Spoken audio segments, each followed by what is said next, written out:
On. Okay, so your audio's on. I turned it off just now. What? Yes, just now. All right, you ready? Yep. There you go. And then here's your little mouse and stuff, and you should be able to put whatever you want. Yeah, because I got to pick that up there. All right, thank you. Thank you very much.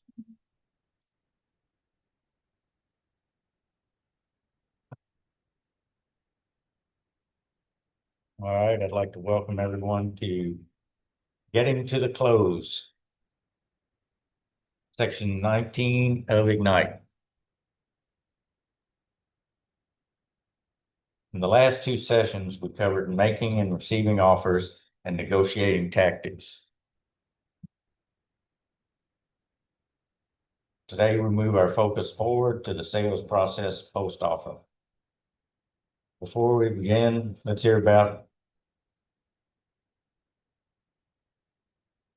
from your daily system from yesterday.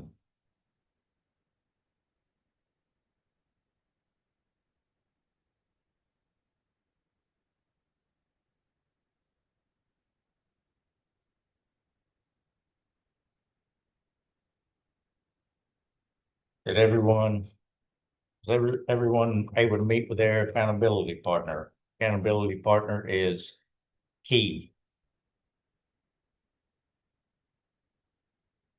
Okay, this session is about getting to a successful close because it's true that not all deals make it to the close. It happens. The best tactic is to be prepared and have the mindset of navigating the process successfully for your client. Remember the 6 core competencies you learned earlier. The 5th one is coordinate the sale to closing. It's such an essential skill that it made the list of core competencies. It is skill to be taken seriously. Now we will move on to the rest of the transaction while remembering all the success negotiation points as they are necessary throughout the process. Today we will develop transaction timelines, apply best practices to avoid risk, identify ways to follow up after closing to build our business. To start thinking about what you will learn today, let's consider what questions we might have and what we'd like to learn more about.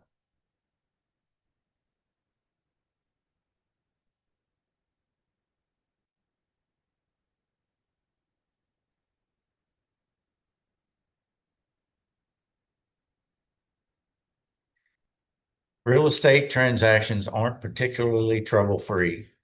It's a strenuous and trying time that requires all the attention and effort you can command. From the man himself, Gary Keller, MREA book.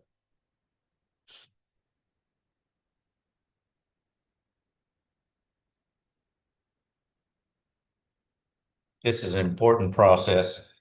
It's where your client gets what they need and the participant gets paid.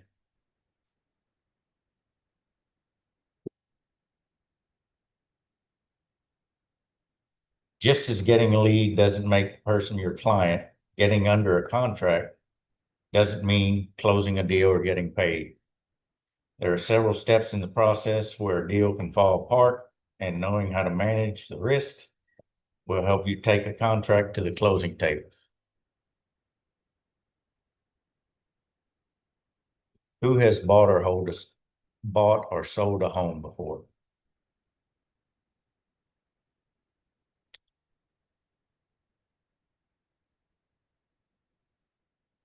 A lot of people work together to make the closing happen. As the real estate agent, you and the other agent in the transaction are conductors and coordinate all the people and tasks that occur between the contract and closing. It's likely also to be a time of high stress for your client, especially first-time home buyers. So your relationship and communication with your client is just as important as your relationship and communication with all other parties that make the deal happen. There's a reason that communication is one of our why 4C2Ts.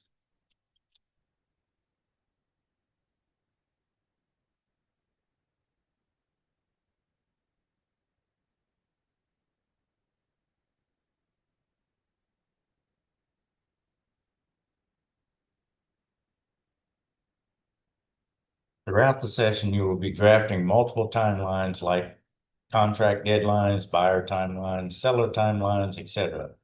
First, we're going to focus on deadlines in a contract. You'll need the sample contract you have been using in the previous 2 sessions of Ignite. The first thing you will do is use the contract to plot out the different deadlines related to the contract's content. You will use the middle timeline to plot out the contract-related deadlines in your participant guide. You'll leave space above and below for additional activities and we will work on later today. For now, let's start with contract. What deadlines do we have in the contract? Let's plot these.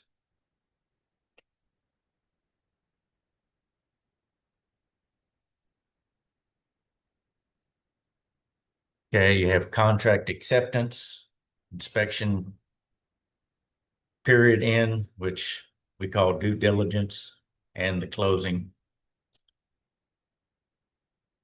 There's more in there.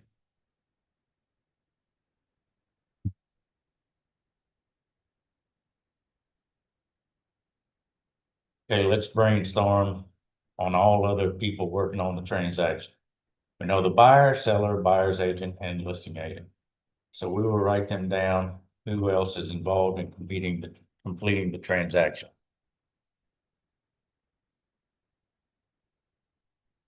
The other agent, of course, title attorney, lender, appraiser, insurance agents, property managers, tenants, movers, contractors, family members, like it or not.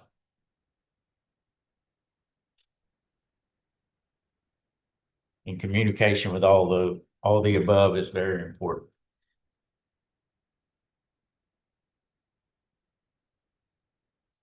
As far as inspections go, due diligence period, around here in Central Kentucky, we have a home inspection. You know, of course, everything is up to the client, what they want to do, but we usually have home inspection, pest inspection. Some people do a radon inspection. Those are the 3 inspections we usually do. Some people want to do other inspections. Now that we have our buyer and seller list, let's think a bit about when in the transaction these different people are involved. For example, the inspector is involved during the inspection period.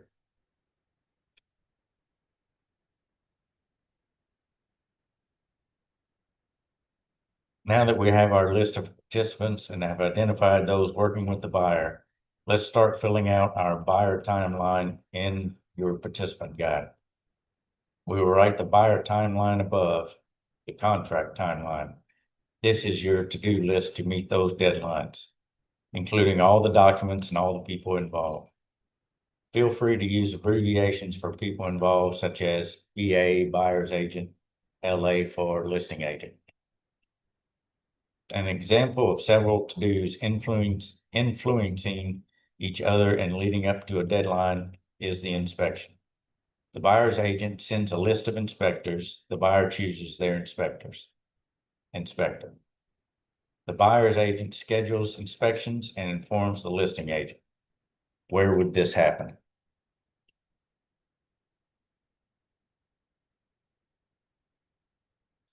You should ensure you add the responsible party and potential due date. On the screen, some questions to ask yourself. You add dates, responsible parties to the points on your timeline. What is the first thing your buyer needs? What do the buyers need to know and do? What do you need to know and do? What does the rest of the team, other agent, inspectors, lenders need to know and do and when? Where is the transaction most vulnerable?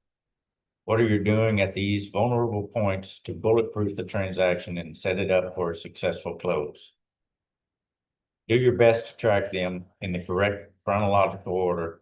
You can always come back to this and move things around. It's a very good idea once you go under contract. Put these dates for reminders in your phone because everybody gets busy and sometimes we overlook these important dates.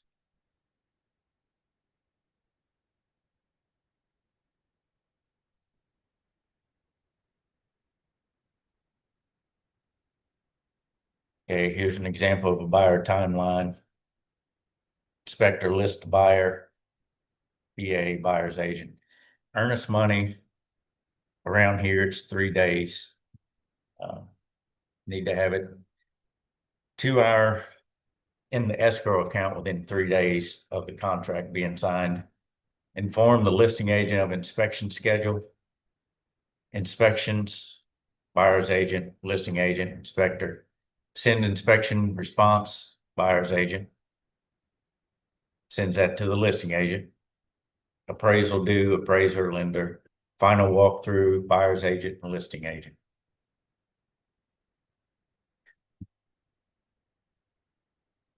Let's continue to flesh out this buyer timeline by thinking through the items we have just plotted. We know our deadlines, what is being done to meet those deadlines, and who is involved. Let's be sure we have everything covered by thinking about what communication needs to happen to accomplish these things.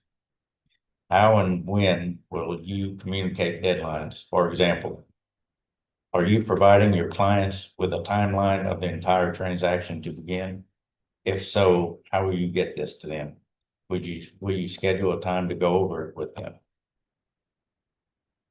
I usually do this, a buyer timeline at first thing at my buyer consult. Give them a paper copy they can have in hand, take with them, look over it anytime. I also email it to them. Also, whenever, we come up with, we're getting close to the due diligence period, my transaction coordinator sends them a message reminding them of the timeline.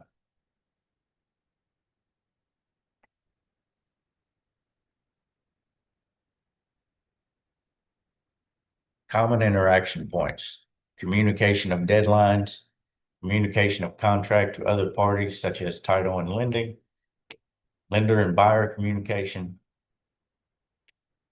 communication of a list of recommended title companies, inspectors, and insurance agents, scheduling and communication with inspectors and listing agent, sending amendments or inspection reports to other side, title, and lending.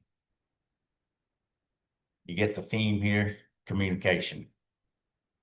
Additional questions to ask yourself: when am I reminding the buyers to not make big purchases? Beginning, middle, end, a couple of times during the middle. When am I communicating when to set up utilities and how to do it? I usually go ahead and send that stuff out mid-transaction, and then we remind them about a week before close. Am I communicating notice of any holidays that may delay the process? Of course. How do I negotiate the inspection report, and when am I communicating this information? When do I touch base with the lender, title company, or listing agent? Always, always, often, often.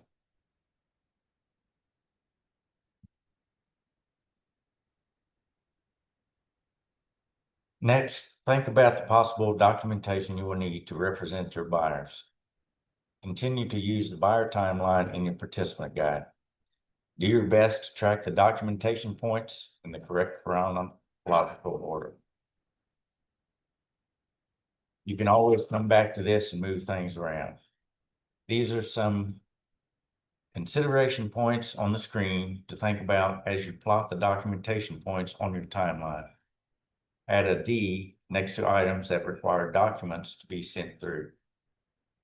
Is this an act of communication or a document? To whom and from whom is the communication or document going? How is it best to get that information across? Email, phone, text, DocuSign. Sometimes it's multiples. Could be an email and a phone call. Should you follow up phone calls with an email detailing said information? Of course. If so, can you create templates to save effort in future transactions? Yes.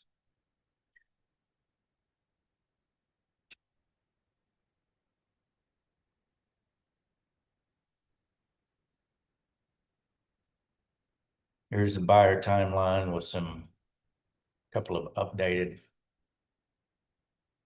Inspector list buyer, buyer agent, earnest money, buyer,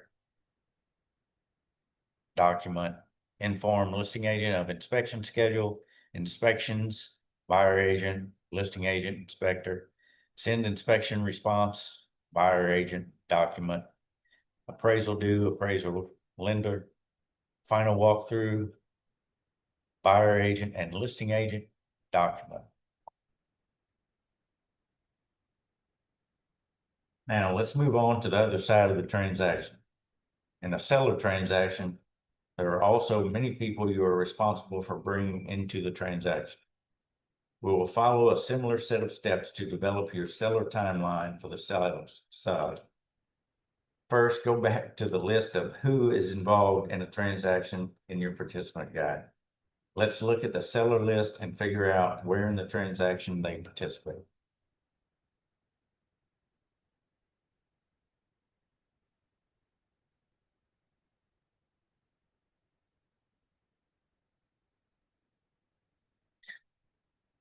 A seller transaction involves more than just you and the seller. There are many people you're responsible for bringing in the transaction. It is your responsibility to set high standards and keep them in the conversation loop.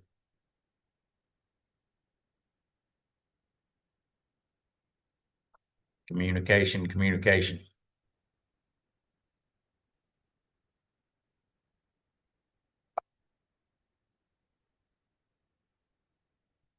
Hey, here we go with seller timeline. Contract acceptance, inspection, period end, closing. Okay. Mark listing as pending in MLS, listing agent. Inform seller of inspection schedule, listing agent. Send inspection response to sellers, listing agent. Schedule appraisal, lender appraiser, listing agent. Send seller low appraisal response, listing agent. Review closing statements, listing agent and buyer agent.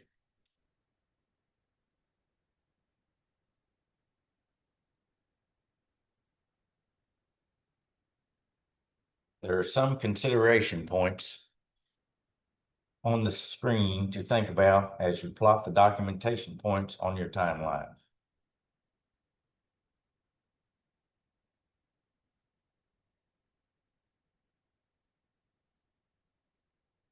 Don't forget Command will automate keeping up with these timelines through opportunities.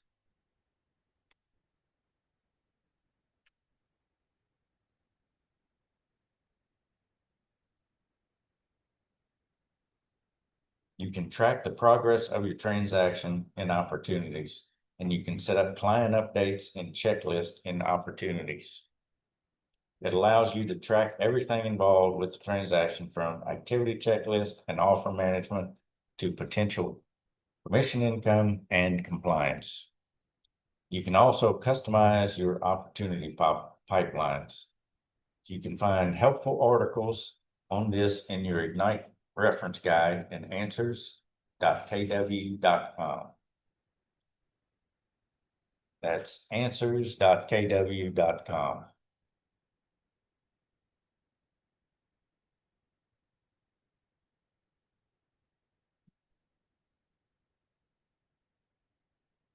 There was a lot to learn about the timelines from both buyers and sellers on your role during this time.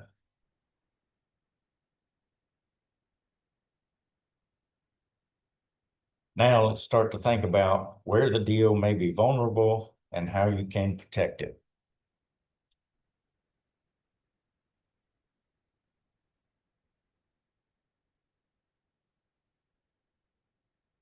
inspections are a prime time for contracts to fall through.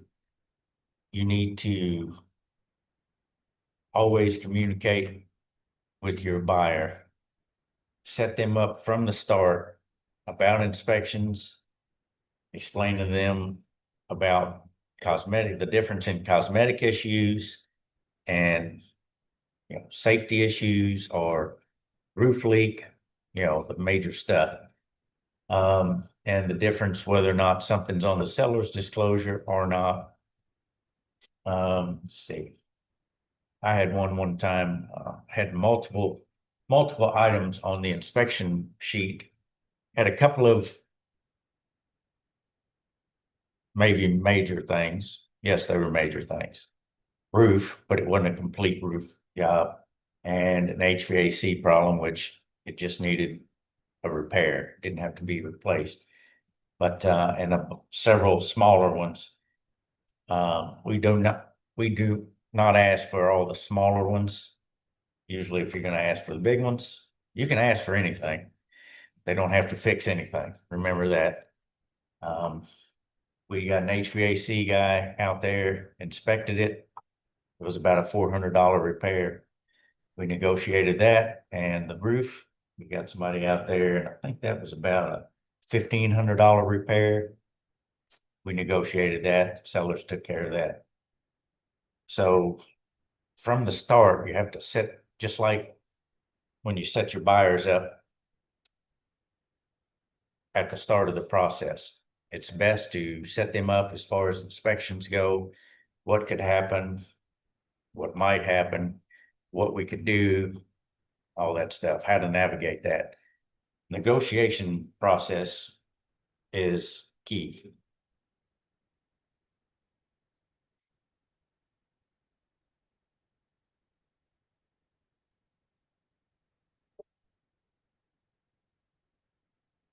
Okay, refer to your participant guide. You have worked so hard to get to this point in the transaction.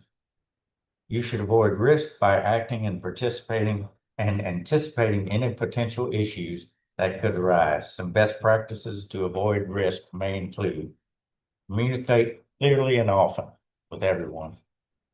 No surprises. Nobody likes surprises unless it's Christmas or maybe your birthday. You should avoid risk by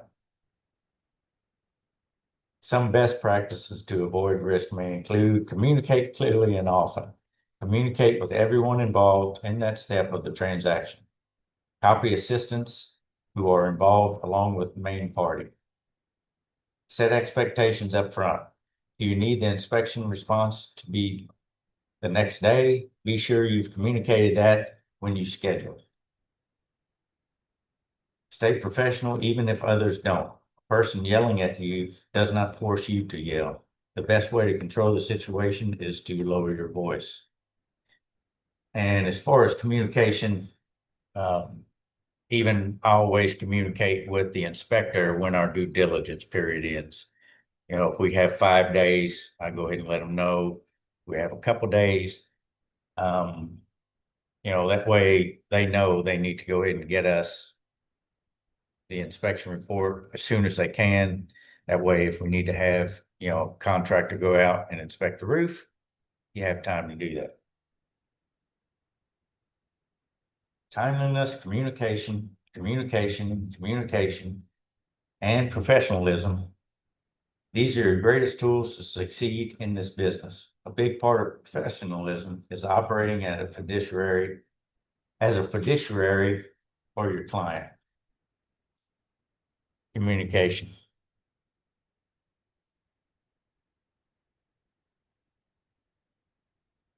Together, we will think through and write down strategies you can use to help keep a deal together.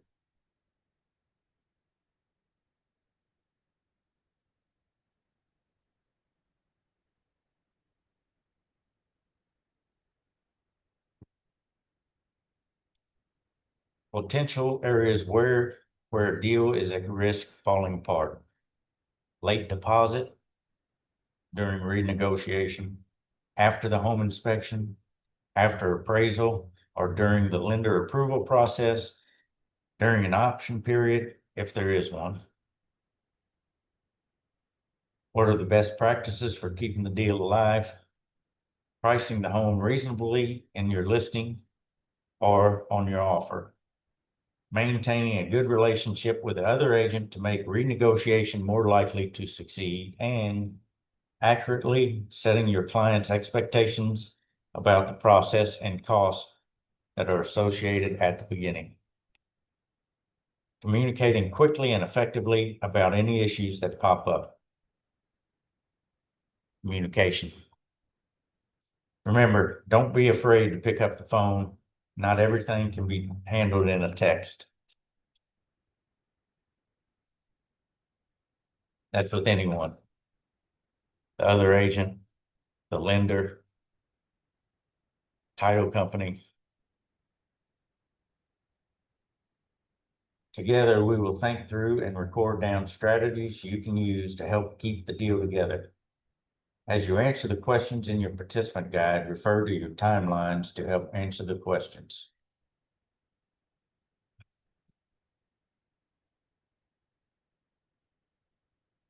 Always act in your client's best interest. And when it seems to be, even when it seems to conflict with your own, fiduciary. Live with Y4CTs.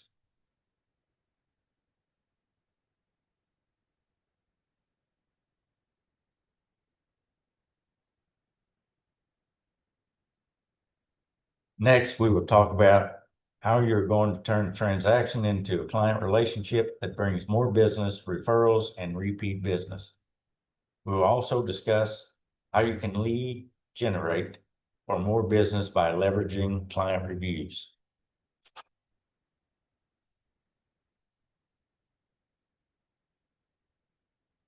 We've already covered that all business is new, repeat or referral business. Clients that feel like their experience with you was effortless and special are more likely to come back to you the next time they need to buy or sell a house. They're also more likely to refer others to you and write reviews, good reviews, which will help generate new leads. Let's talk about how you can turn today's transactions into tomorrow's business. The command follow-up programs and the touch campaigns you leverage after a transaction will help you stay in close emotional proximity with your clients so they think about you when they're ready to buy or sell again. Always top of mind.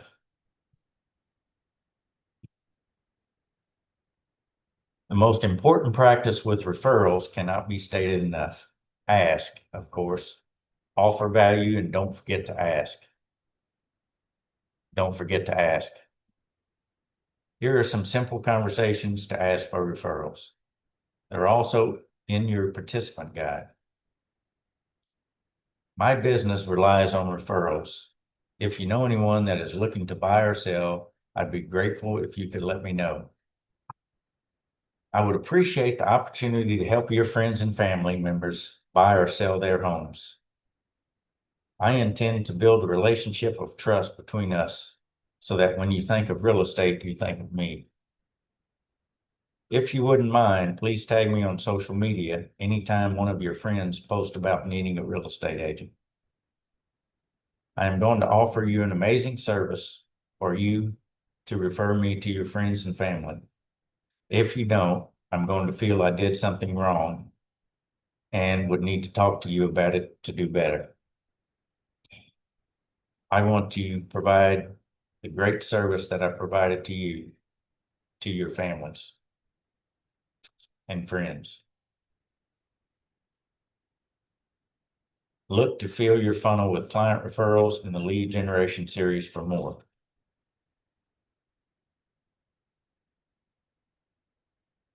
Finally, in addition to asking for referrals, ask for reviews. Nowadays, first thing people do is look for Google reviews. I just had some recently. Someone reach out to me and They said they loved my reviews on Google, so I appreciate all the reviews. You will too. You can reach out to friends or family, past clients, ask them to give you a Google review. Being a strong fiduciary, a local expert of choice, and exhibiting unmatched customer service leads to great reviews. Reviews can be leveraged on places like social media and your agent site. Reviews do not only communicate what it is like to work with you, they can also generate new leads, as I stated a minute ago. As we've discussed before, the most important thing you can do to get reviews is to give value through your communication and relationship and communication. And ask for the review. Remember, don't forget to ask. Ask for the review. Ask for the referral.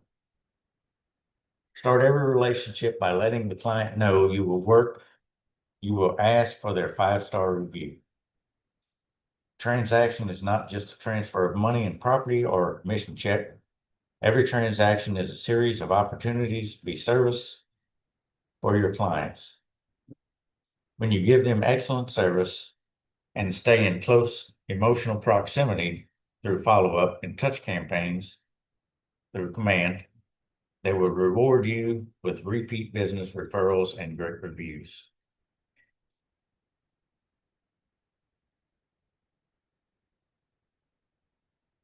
"32 touch campaign." Well, nowadays it's I think 42, 46. We've covered a lot here, just like we always do. We've talked about getting referrals and repeat business from previous clients. In order to do that, you have to stay top of mind as their real estate expert of choice. Top of mind. Communication, top of mind. Doesn't necessarily have to be them buying or selling, but it could be a family member, a friend. They can be at a birthday party and somebody mentions that. You should be the first one that pops in their mind. "Oh, hey, Susan sells real estate. She was my agent, did a wonderful job. Here's her contact info." It works.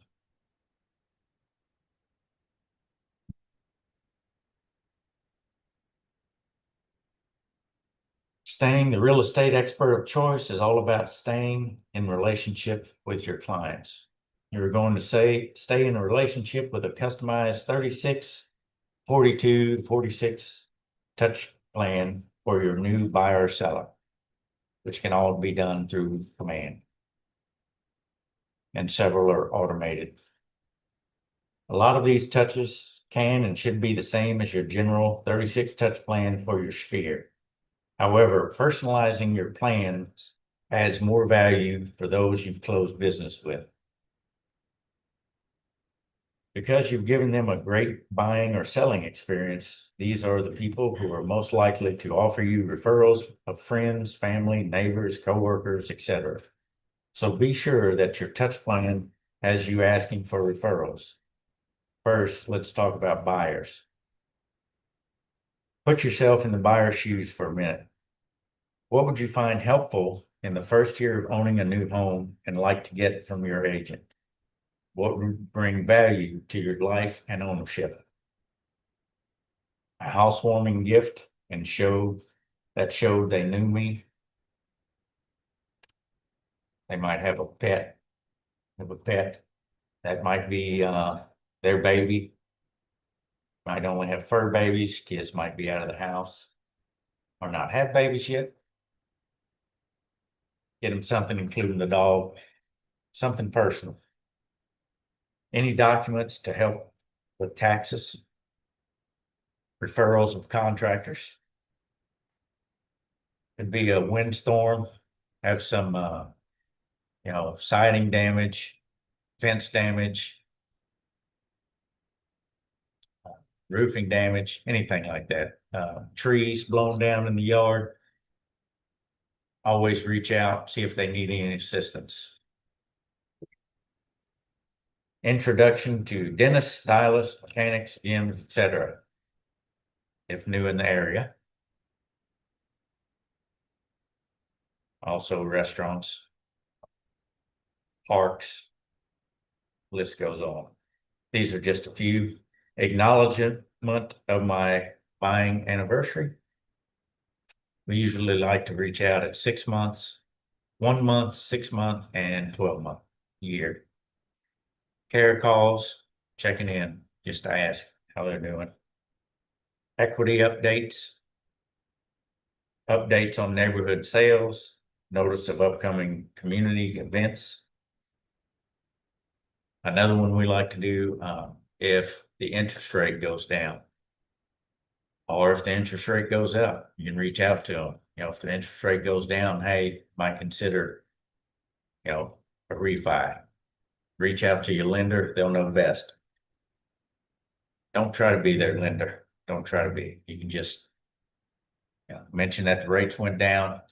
If the rates go up, let them know. It's a great thing that you got in at 6.2. Look, it's up at 6.7 now.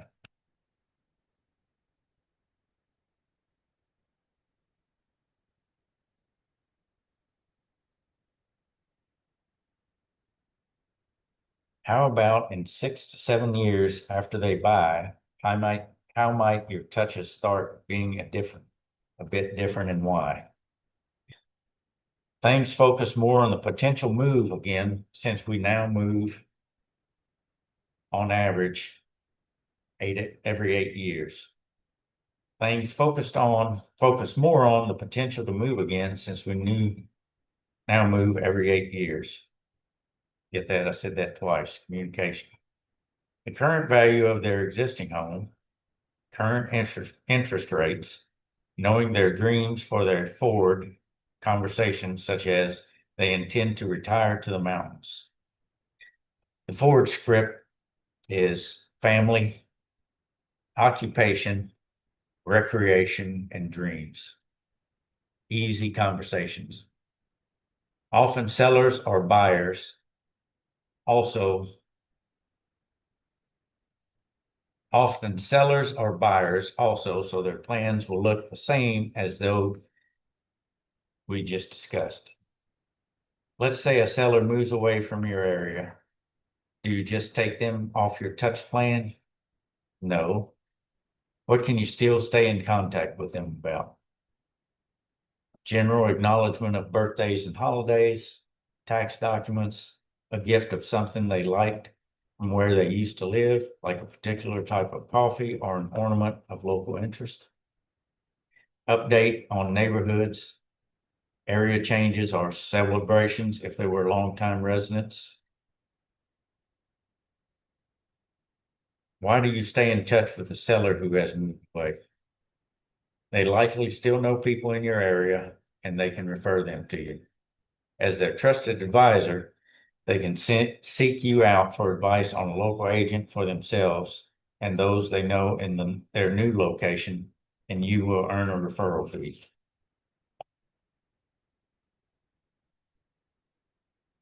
In addition to staying in contact with your client and building those referrals, you should ensure you're continuing a positive relationship with the agent on the other side of the transaction.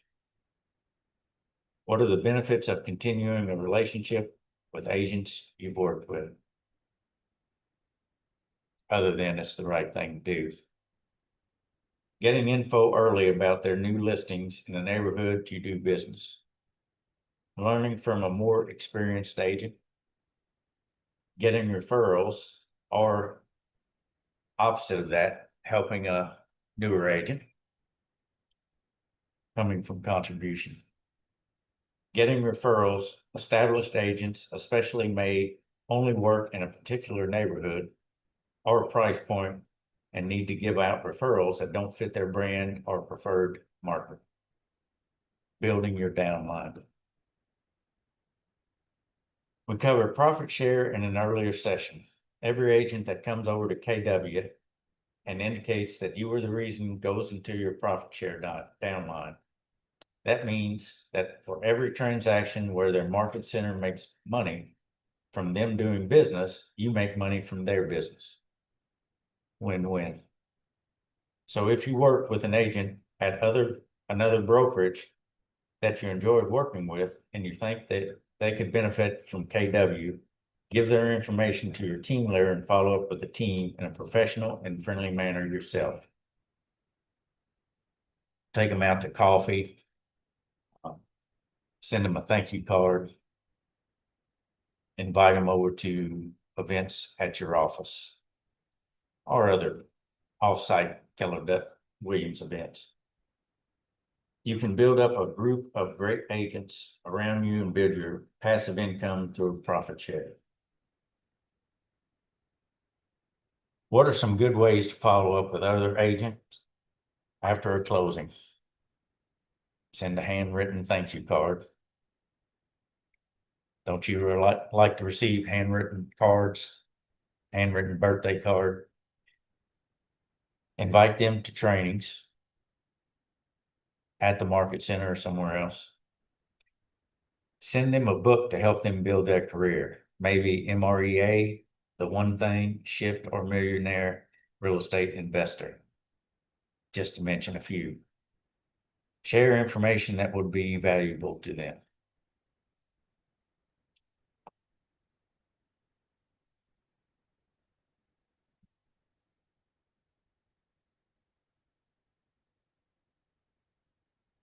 Each day in Ignite, you grow how you think, feel, act, and implement what you've learned. From learning and ahas, from you move forward, achieving your big life. And that's what we're here for, right? To fulfill our big goals. How do you feel about our objectives now that we're done? We set out to develop transaction timelines. Said you can always go back to those. You might change some things, you'll add some things. It's ongoing. Apply best practices to avoid risk. One of the best things said is to set all that up with the buyer consultation, but also remind them of several things during the transaction. It's not only touch points, you're taking care of them. Most people appreciate that. I think everybody appreciates that. Because at the buyer consultation, especially if they're a first-time home buyer, you're throwing a lot of things at them. They won't be able to absorb or take in everything at that time. It's a lot of information, unless you're just giving them 2 or 3 bullet points. Some agents do that, but not us, right?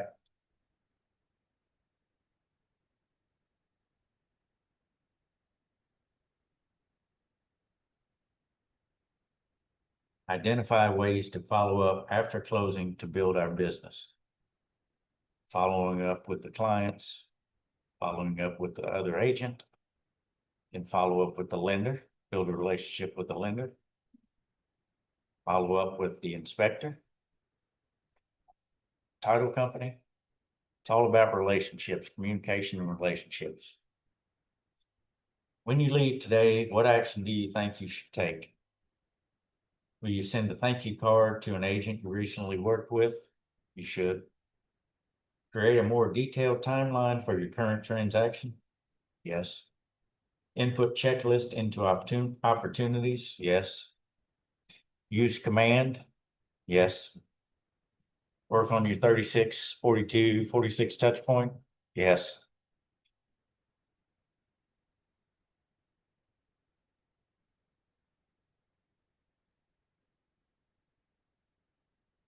Take time to reflect on what you've learned. It's important in building your confidence and celebrating your growth. We'll do this activity after each learning session so you can keep track of your learning journey. Always check your daily success system, where we work in our business together while supporting one another.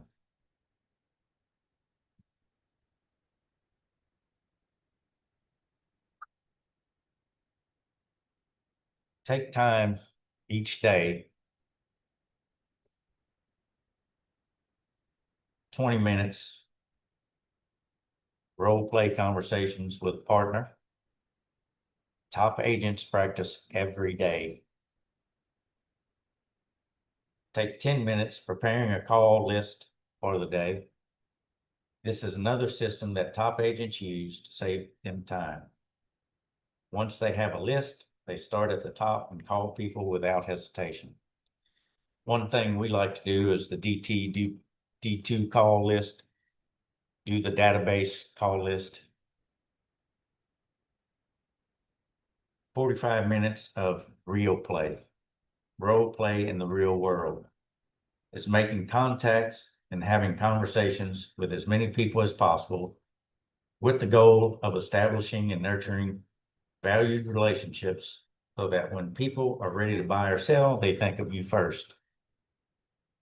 30 minutes updating your database with information gathered from your conversations and following up on any promises made. Do this immediately after real play while it's fresh in your mind. These activities are the daily habits of success. We practice them every day in Ignite, and you will continue with this rhythm for the rest of your career. Habits, habits, habits. Use the pages in your participation guide. Let's all work together on these activities and support one another.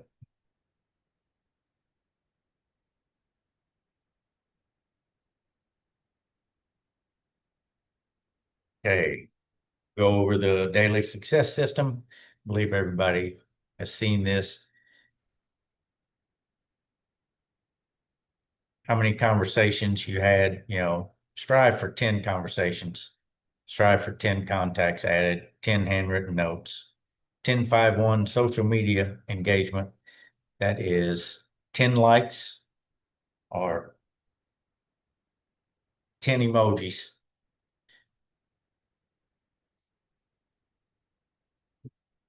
5 messages or 10 reactions, 5 notes, and 1 direct message. Enrichments, appointments, agreements, and closings. Speaking of closings, this is the end of our session. Thanks and have a wonderful day.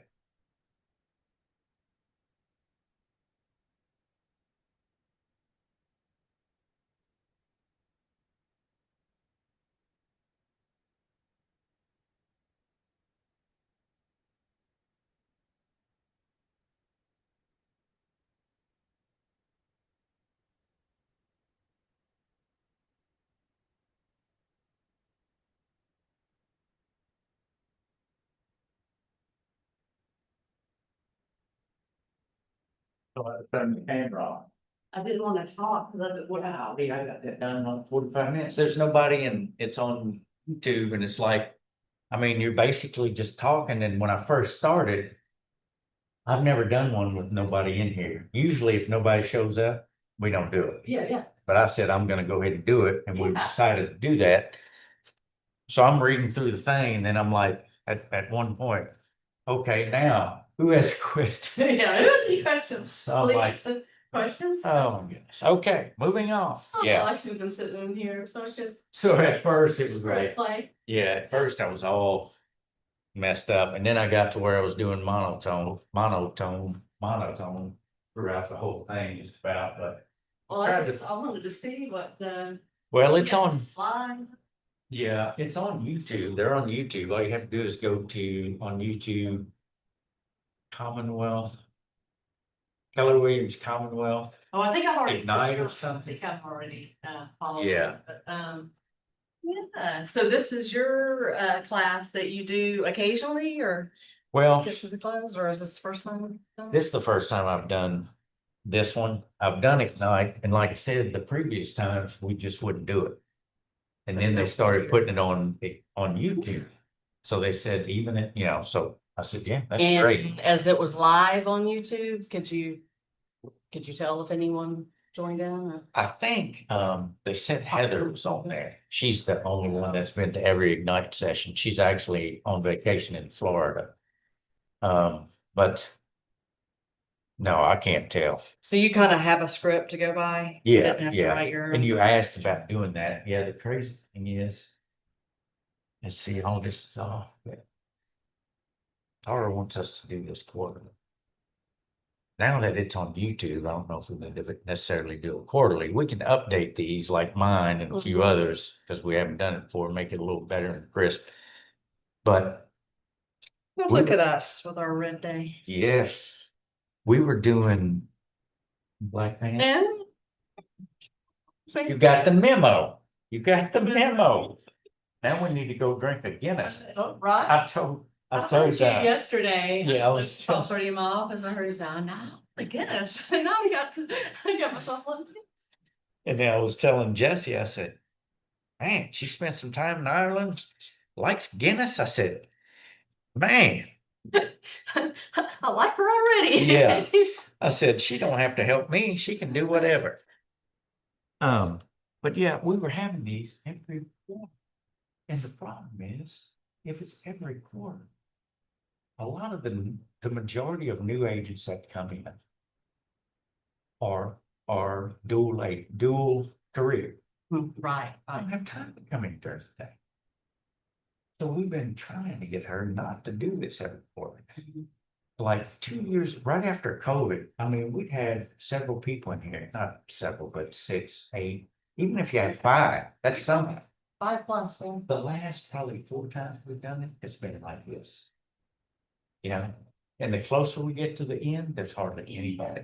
Too, like you were saying, whether it was started back at COVID or whatever, a lot of people, like you doing the different formats, platforms, here live, it's going across YouTube, or if it was on Zoom or something like that. Well, it gives someone at least a chance. I can't get in the office, Yeah. but you know, I can watch from Yeah. my desk at the top, or I can watch from home, Yeah. or I watch while I'm Yeah. on vacation, or I always tell somebody, and I know it's not the best thing, because Keller Williams is big on lessons.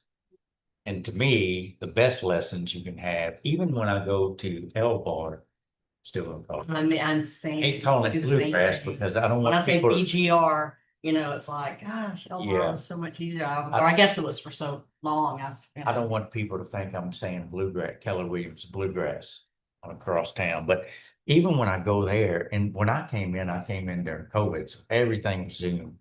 I'll never forget my first meeting over there, and it was live. You know, I was there, and people were asking questions and all this kind of stuff. And it's just like regular class. It's so much better than online. And I've Yes, done several classes online. And I do like being somewhere. yeah, it is better. But I tell people, if you cannot make it, like you were saying, if you Yeah. absolutely cannot make it, you know, I said you should try 100%. Yeah. But if you can't make it, you can always go Yeah. online. Yeah. Heck, when I first started, I was at a little boutique broker in Georgetown. They weren't teaching me nothing. And by the time I paid everything, I was paying them like 52%. I didn't make out of anything. I didn't know how to make nothing. So, I, Yeah, we learn real fast after first 1 or 2 closings. oh, I tell you, it's like, oh my God, what happened? Yeah. But, let's see. Yeah, it's funny. I think I closed. That one closed 1, might have been 2, or And then I realized too, it's like, I love you guys. I mean, I still walk in there for meetings and stuff, because there's a guy that we sell good uniforms together. But, yeah.